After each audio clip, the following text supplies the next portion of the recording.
So kanina, anong nangyari, yung mga unidentified maskmen, sila yung nakapasok dito sa Ayala Street, yung mga police natin yung tumatakbo, pasok naman papunta doon sa bridge. But this time, medyo nakakuha ng advantage na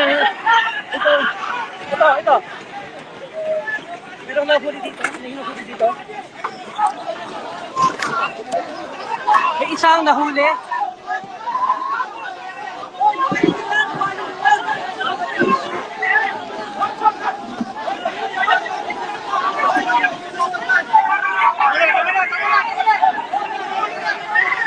Okay.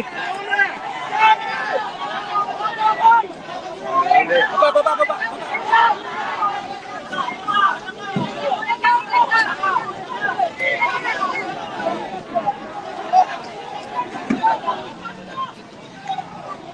Okay, may isang nahuli. We don't have any information yet kung sino yung nahuli. Parte ba siya ng mga unidentified maskmen kanina? We have no information yet.